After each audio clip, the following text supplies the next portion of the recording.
Hello students, welcome back to the video series of Python programming. I am your instructor Shweta Yagnik, Assistant Professor at LG Institute of Engineering and Technology. So the agenda for today's video session is to learn what is function and what are different argument types of function. That is positional argument, default argument, keyword argument and arbitrary length argument. So firstly, we are going to see the definition, that is what is function. Okay, introduction to function. It's a group of related statements that perform a specific task. Now before actually learning this bookish language, we are going to understand in a real world if you are a project manager, okay, and you are given a task to manage a large project. First of all, you will segregate the large project into small segments, and each segment or each subtask is to be performed by a specific person. Within a given deadline, that person is supposed to return you with the outcome. Okay, similar way, if you are programming a large if you are working on a large project, okay, and you need to make a program for it, now you will divide that large project into small functions. Each function is responsible to do something and it will return you the result. Okay, this is how the function is. Fine. So the advantages of function, it will help to break the large program into smaller modular chunks, make our large program more organized and manageable, and improve reusability. Means if you have tested and used some function at one project, you can reuse the same function in another project if it is similar, right? You don't need to worry about retesting, or you don't need to consume time in order to develop from the scratch. So these are the advantages of function. Now let us understand the syntax of function. Function is, to define a function we use keyword def. Here you can see, then name of the function, then the optional part is formal parameters, body of the function, okay, and the syntax of calling the function is name of the function and actual parameter. If the parameters are part of function definition, you can give it. So let's understand practically how to define a basic function. Okay, so here I'm having two examples, one function without parameter, so that we are going to see. So let's here define a function. The keyword we are supposed to use is def, then name of the function. Here we are keeping name as greet, then within parameter round brackets, I am not specifying any of the parameter, okay, that is formal parameter I am skipping right now. Now what is the purpose of doing this round brackets over here? It indicates to Python that this is not, greet is not a normal variable, it is a function, okay, round bracket indicates that, and at the end I am putting colon because function is going to have a group of statements. That means it is creating a block, and to create a block in Python you need to have a colon, and after colon you need to maintain indentation because here we are not using any of the curly brackets. Okay, within this I am just writing simple print hello good morning.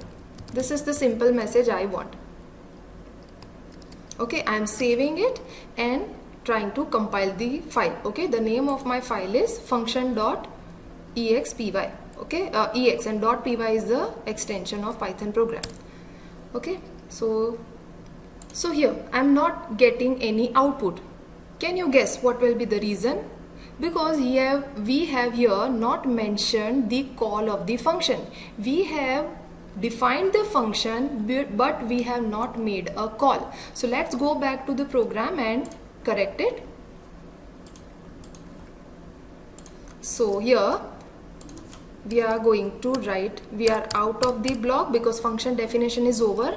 Now we just want to make a call. Okay, now re-execute the program and see. Yeah, it is giving me hello good morning. Fine. So along with function definition, we need to make a call to that function appropriate to the function definition. So now let's have next type of function, that is function with parameter. Okay, I want to give the parameter name based on which the function should act. Okay, so you can see over here that the function same function greet I am modifying with two parameters, that is name and message. Okay, these are called the function formal parameters. Okay, these are formal parameters and it will get the value based on the actual parameter at the time of function call. So let us rewrite our original program, okay, that we have written without any function parameter. So here we are going to make a change. Here the name and message, these two are parameters I am defining, and here I am modifying here a little bit. Instead of simply writing any static argument, I am writing name, that is the parameter which I have passed, and the message, okay, I am enclosing a little bit space in between.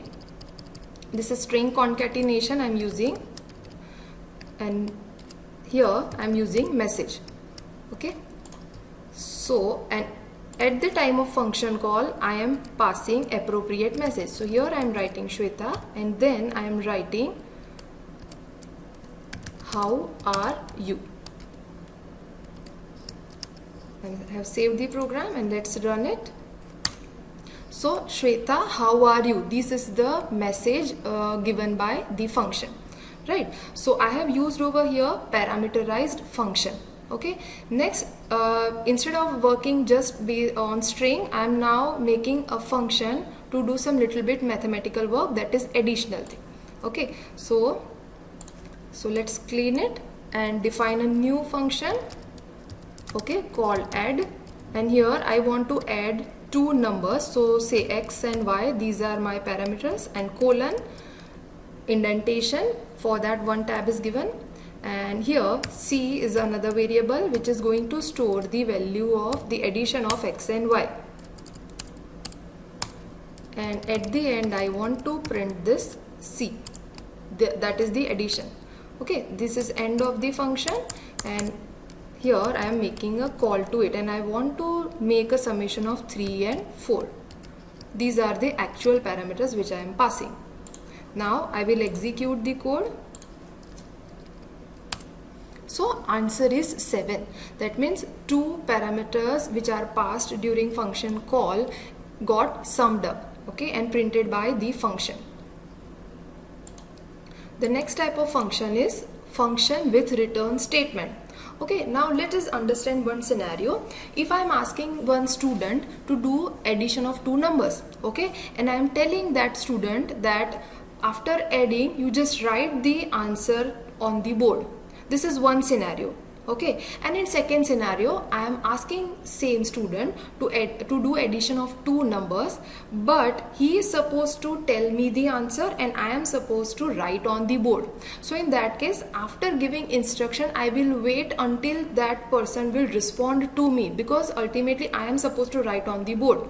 So similar way, if I want my function to return me something, okay, in that kind of scenario I will include a return statement in my function definition. As you can see over here, the addition of two numbers, and at the end we are having this return statement which is part of the function body.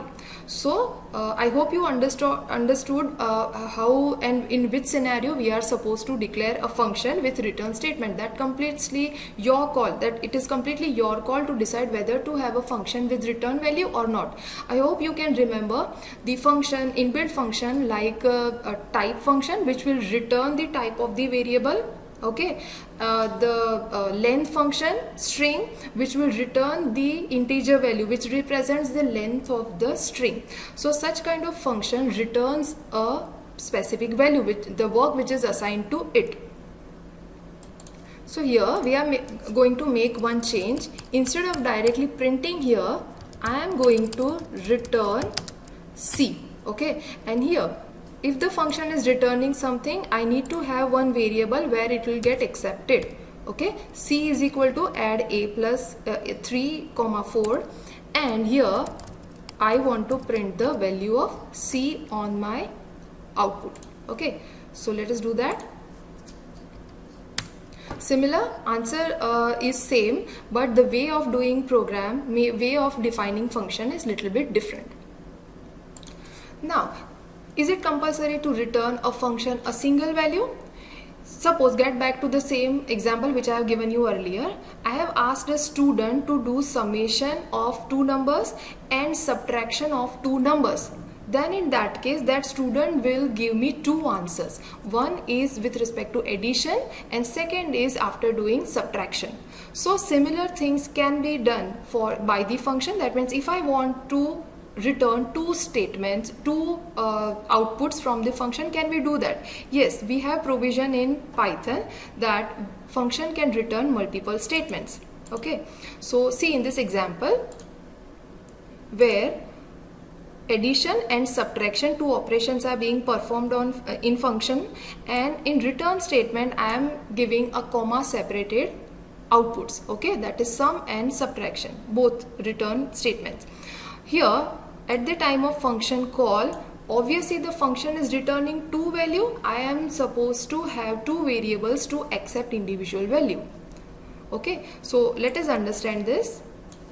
So here I am making little bit changes. C is having the summation and D is a variable which stores the subtraction of these two value, and instead of just returning C, I will be returning over here D as well. So here the addition will be stored into add function, comma subtraction will be storing the second return statement, that is D. Here there is no requirement of having this variable name and this variable name same. Okay, there is no relation in between. Just you need to make sure that the position of first, that is first variable will occupy the first value, that is C, and second variable will accept the value D. Okay, there is no need to have the variable name same. Here I will be printing add variables value and I will be printing subtraction variable as well.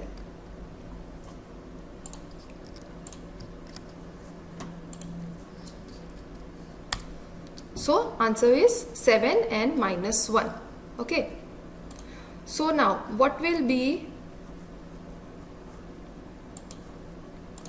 so here just we are making a comment to make the things very clear. These are called actual argument. Okay, and in the function definition it is called formal parameter.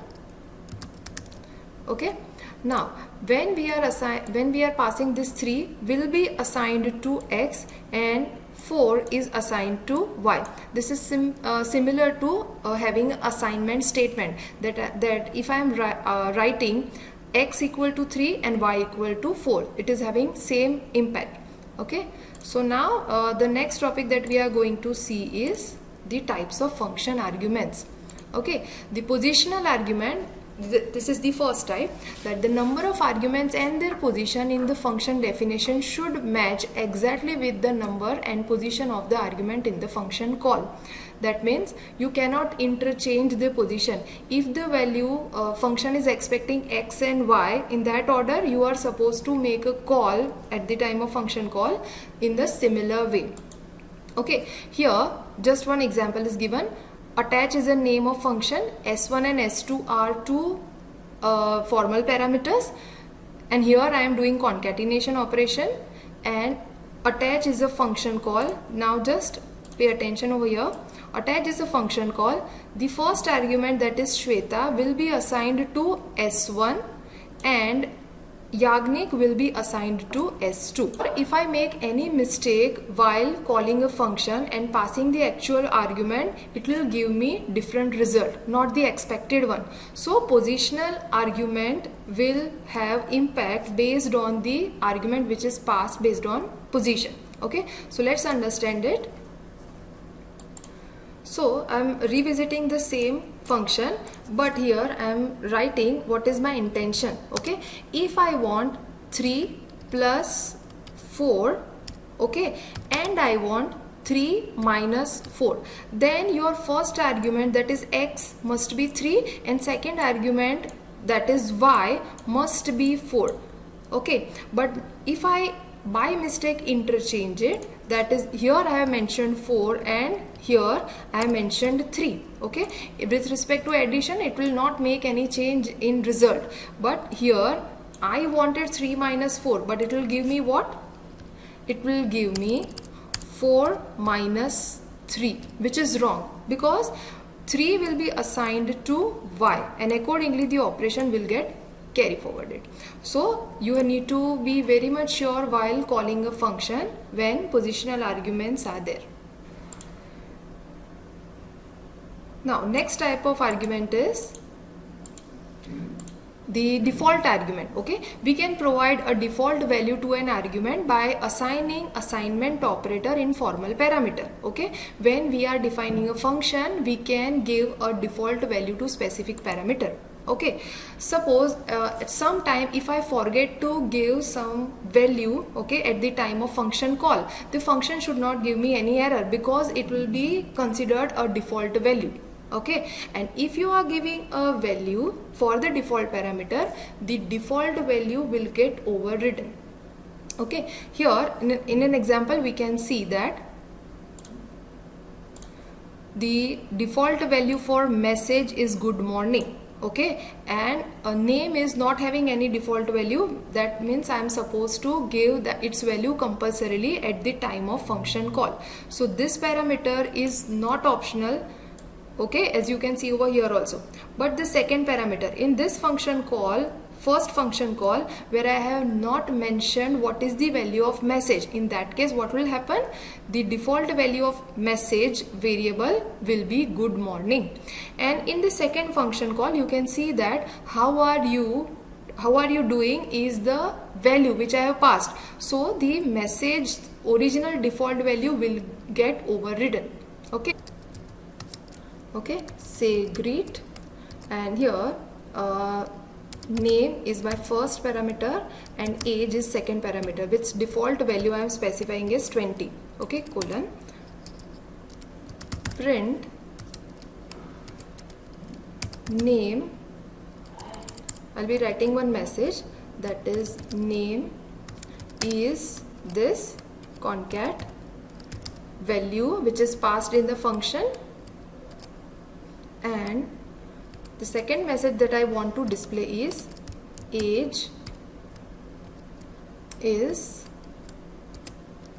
whatever is passed inside a function. Okay, this is what my function definition is. And while calling this function, what I am doing, at the first time I have specified this name Shweta. Okay, and now let's execute the code. Okay, I'm getting some error. So here age is an integer, I cannot concatenate it, so I am just making little bit changes. You can see over here. Okay, I have removed the plus sign.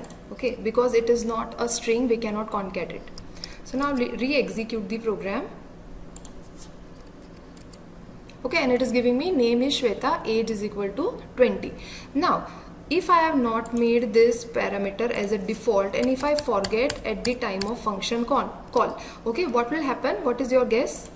It will give me error because here the age is not defined over here, okay, with respect to it. So in case of default argument, I am allowed to forget that argument while calling a function. Here I am just making it correct and making the default value is equal to 20, right? So now I am just making one more change and passing the value. Okay, so here the default value, that is 20, will get overwrite with new value that is passed by user, that is 26. It is executed. I have saved the program and executing again. So the age which is given by user will override the default value. You need to understand one rule, that non-default argument, I am going to highlight this, non-default argument cannot follow default arguments. That means while function definition, if you define a function like this, okay, message with a default value and one more parameter which is not default value, which is normal type of argument, okay, will generate a syntax error, because all the times the non-default argument cannot follow the default argument. That is the rule. Okay, we are going to see it now in practical, that if we reverse the order in our program, what will happen. So here, if I want to make this as my default argument, all the time I want this name and this as a normal parameter, okay, without having default value. In this case, if I make a function call, what will happen? Let us see. So here, non-default argument follows default argument, and that is the error with respect to Python. So we cannot do that. Just keep this thing in mind. Now let us understand the next type of argument, that is a keyword argument. Python allows function to be called using keyword argument. Okay, using keyword argument, the order or the position of the arguments can be changed. Okay, if name is defined first and age is defined second in function definition, you can change the order at the time of function call. That means you can give the value of age first and name second. So you don't need to always remember the order, but you need to use keyword. That means the name of formal parameter and actual parameter. Okay, just pay attention what I'm telling. The name of actual parameter and name of formal parameter must match in this case if you don't want to follow, if you want to use this keyword arguments. Okay, we are going to see this with example. So in the first case, you can see here, at the time of function call, we need to specify this name of argument, that is what you have defined in function definition, and here also I am using the keyword argument. So here two keyword arguments are used. Now second example, one keyword argument, that is message. Okay, at the time of function call I am doing this. The name of the first keyword argument, that is message, and second is name. So here I have changed the order. The original definition was having name first and message second. Okay, but at the time of function call I am reversing the order, and it is completely valid because I am using the keyword, that is name of the parameter, exactly same. Next is one positional. You can mix up this thing also. So one positional and one keyword. So here Shweta, that is first, will be assigned into name parameter, but here I am not using, at the time of function call I am not mentioning name because that is positional argument. Okay, I don't need to use the keyword, but here I am using keyword, that is message. Okay, how are you doing? So one thing here also you need to remember, we can mix up positional argument with keyword argument during a function call, but here the keyword argument must follow the positional argument. That means the order of keyword argument must be right to left. That means if you are going to do something like this, it is going to give me error.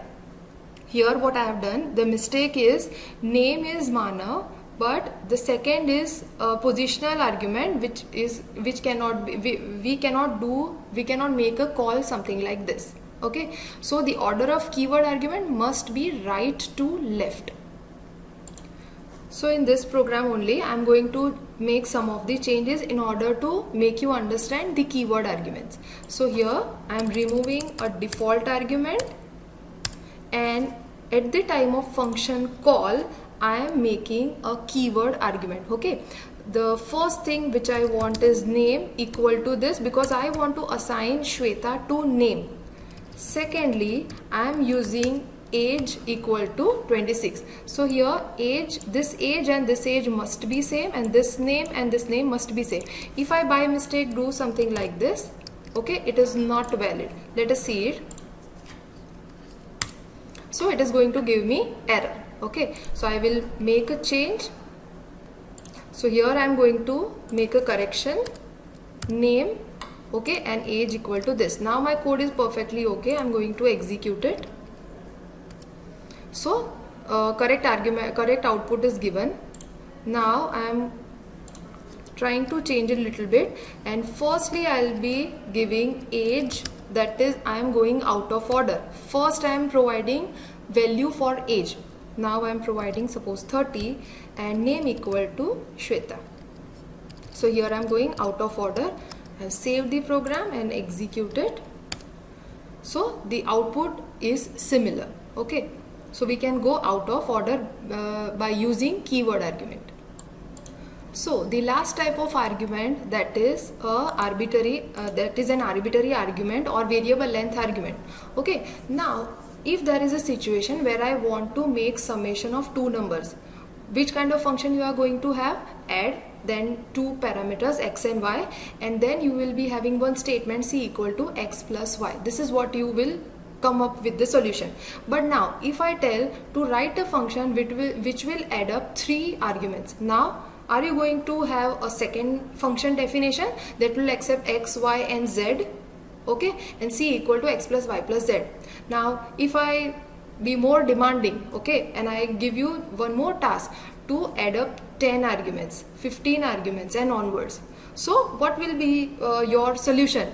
Will you keep on defining new functions for doing the same functionality? Okay, in all this situation we are given a task to add up these numbers, but here the problem is that the number of arguments are not fixed, that is keep on changing. So in that case Python come up with one very good solution, and the solution is arbitrary arguments, that is variable length arguments. So how it is defining? Okay, so in the function definition we can use an asterisk symbol before the parameter which value is not number of arguments which is not fixed. Okay, so here the example is greet and names. Here number of names being passed are not fixed, so in that case I'll be using asterisk in front of name. Okay, so this is the definition, and at the time of function call I may use any number of arguments over here. So I am making some of the changes in the code which I have written earlier, and here I want to make the name as an arbitrary length argument. So here I am supposed to write asterisk in front of that parameter, and here where we are not sure how many names are passed, so in that case we can use for loop in order to traverse to the tuple which is passed. Now here name will be a tuple. Okay, it is a group of items. We have discussed briefly at the time of data types which are supported by Python. Tuple is one of the data structure. So here I am using, suppose this is my iteration variable I, in name colon, then I'll be using indentation and print I. Okay, so now I'm making a function call, okay, greet, and I'm passing Shweta. Okay, and third argument that I'm passing is this. Okay, save the program and run it. So here Shweta, Yash and Manav, the loop has iterated here the loop has iterated in this tuple. Okay, and at the first iteration I will get the value Shweta, in second iteration I variable will get value Yash, and in the third iteration I will get the value Manav. So this is how we can deal with arbitrary length argument or variable length arguments. Now let us go back to that function where I want to have summation of variable arguments that are being passed by user. So here instead of I'm cleaning this function, defining a new one, add, and here number is a tuple. Okay, I forgot colon, sum. Okay, I will be writing for I in num sum equal to sum plus I. Okay, but here we need to declare what is sum first. We need to initialize it that with 0. This is our accumulator, okay, which will accumulate the summation. And at the end, when for loop has traversed each and every element which is passed within num tuple, we will print this summation. So here print sum will get me the whole value. Now here I am making a function called add with 2, 3 and 1. So my output should be 2 plus 3, 5 plus 1, 6. Let us check whether we are getting that number. Yes, we are getting. So now I change my mind and want to have a summation of say 4 values or maybe more. Okay, so it should give me appropriate result. So now I don't need to worry about what is the exact number of arguments that I am supposed to pass. I may pass variable length of arguments, okay, with respect to this. So that's it for this session. The topics we have covered in today's session is function and types of function arguments. If you have any query, then you can contact me or write in a comment section. I will try to get back to you soon. Thanks for watching. See you soon in next session.